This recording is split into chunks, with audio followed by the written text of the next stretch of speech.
Good morning guys. আমি এখন বের হয়েছি। এখন বাজে সকাল 8টা।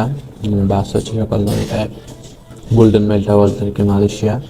এখন আমি ব্রেকফাস্ট করতেছি। এগুলো আমার হোস্টেলের কমপ্লিমেন্টারি ব্রেকফাস্ট। এই যে 2টা অ্যাপেল, ব্রেড আর এই ওটস। তো আমার ব্রেকফাস্ট সব গুছানো শেষ, এখানে আমি রাখছি। আমি শুধু চেক আউটটা করবো, খাওয়া দাওয়া করে চেক আউট করে চলে যাব মালয়েশিয়ার উদ্দেশ্যে। বাসের টিকিট কাটা ফেলেছি 25 তারিখ। আমার এটা চলে 26 তারিখ যাবার। রিফান্ড পলিসিও নাই, ওদের শিডিউল চেঞ্জও করে যাচ্ছে না। অলরাইট গাইজ, তো এখন বাজে 8:45 আর আমার বাস 9টায়। আমি কোনো বাসও এখন পাই নাই। আমি হাঁটতে শুরু করছি, বলছে আমারও 15 মিনিট লাগবে বা 20 মিনিট লাগবে হেঁটে গেলে, কিন্তু ব্যাগ আর ট্রলি নিয়ে হাঁটা মুশকিল হয়ে যাচ্ছে। তো এখন গিয়ে দেখি বাস পাই কিনা। খারাপ এটা বলে পারফেক্টলি না মিললে মনে হয় আমি বাস নাও পেতে পারি।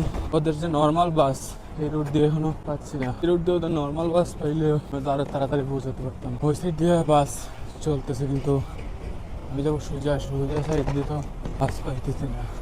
এই যে অনেক সুন্দর সুন্দর পাখি, একটা ট্রাফিক শুধু পাইছি দেখতেছি আমার টাইম মতো। ফাইনালি পুরো টাইমে এসে পৌঁছাইলাম। এই যে মানুষ উঠতেছে বাসে, এখন দেখি। আমি আসলে ভাবছিলাম যে আমার পিছনে যে বাস, এটা মনে হয় আমার।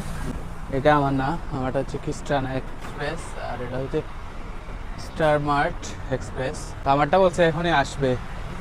আমি একদম রানিং করে পুরো ফুল 9টায় আমার বাস ছিল, আমি পুরো 9টায় এখানে আসছি। আইসা থেকে এই বাসটা কালারও এরকম টানা এক্সপ্রেসের, এই জন্য আমার কাছে এরকমই মনে হয়েছে। তো বর্তমানে আছি আমি গোল্ডেন মাইল টাওয়ারের সামনে, আর আমার বাস এখনো যায় নাই। আমি বাস ধরতে পারছি, এটাই সবথেকে বড় কথা। এই যে আমাদের বাস চলে আসছে, দেখি এইটা থেকে।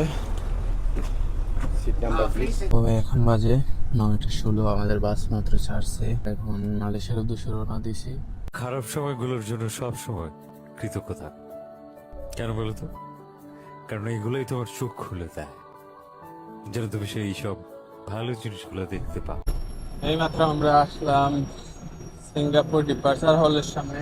সামনে হচ্ছে আমাদের ইমিগ্রেশন। এখান থেকে আমরা ইমিগ্রেশন করে বের হইলাম। সামনের সাইড হচ্ছে মালয়েশিয়া। আমরা শুধু এই ব্রিজটা ক্রস করবো।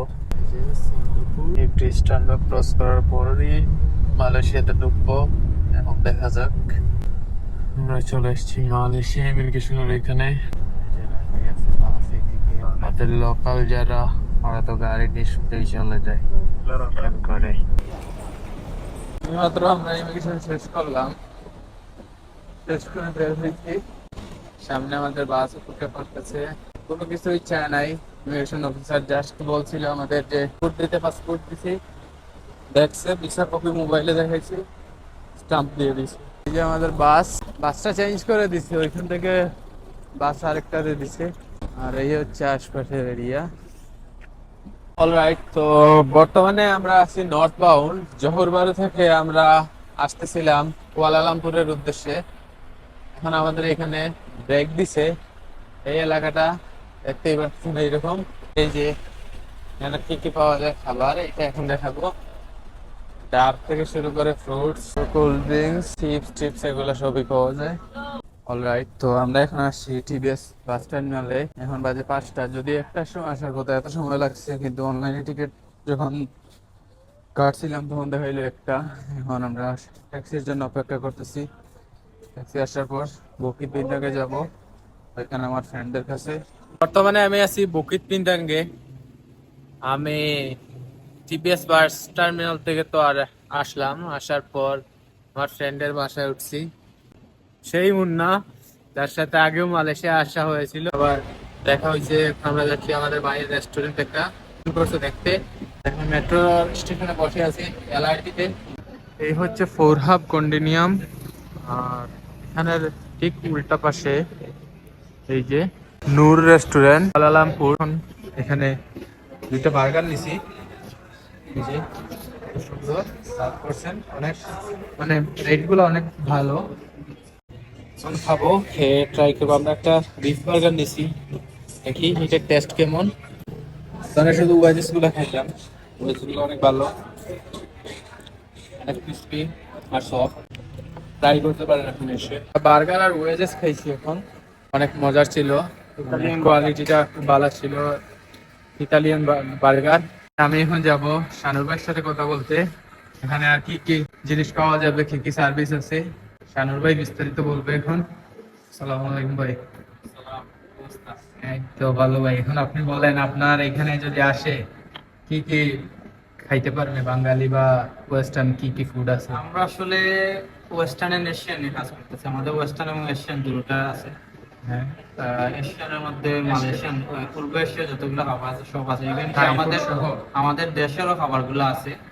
হ্যাঁ। তো আসলে ইনশাল্লাহ রিজনেবল প্রাইসে, অন্যান্য জায়গার চেয়ে অনেক কম প্রাইসে। হ্যাঁ, কম, এটা তো এখনই তো খাইলাম। হ্যাঁ, তারপরে ভালো সুযোগ সুবিধা যতটুকু লাগে ততটুকু তো আছে। আর আমাদের পরিচিত কেউ আসলে এটা তো আলাদা, অবশ্যই আত্মীয় হিসেবে হ্যাঁ। যতটুকু করার আমরা করবো। কুয়ালালামপুর আসলে এলাকার নাম কি? তিতিওয়াংসা। তিতিওয়াংসা। কুয়ালালামপুরে অবস্থিত তিতিওয়াংসা। বুকিত বিনতাং থেকে কিভাবে আসতে হবে? এখান থেকে মনোরেলে আসতে পারবেন, এমআরটি, এলআরটি অথবা গ্রেভেও আসতে পারবেন, বাসেও আসতে পারবেন। মাত্র 10 মিনিট সময় লাগবে বুকিত বিনতাং থেকে। এটা হচ্ছে তিতিওয়াংসা সেন্ট্রাল কন্ডোমিনিয়ামের পাশে, পাশে। চৌকিটের পাশে, চৌকিটের কাছাকাছি। হ্যাঁ, আমাদের বাংলাদেশের একজন উদ্যোক্তা ভাই যেহেতু উদ্যোগ নিছে, আপনারা যারা বাংলাদেশ থেকে আসবেন অবশ্যই এখানে ভিজিট করবেন। তো এইটাই, এখন আমি এখান থেকে চলে যাব, খাওয়া দাওয়া শেষ, সোনার বাংলাদেশ। আল্লাহ হাফিজ, দেখা হবে পরবর্তী নেক্সট ব্লগে। আসসালামু আলাইকুম।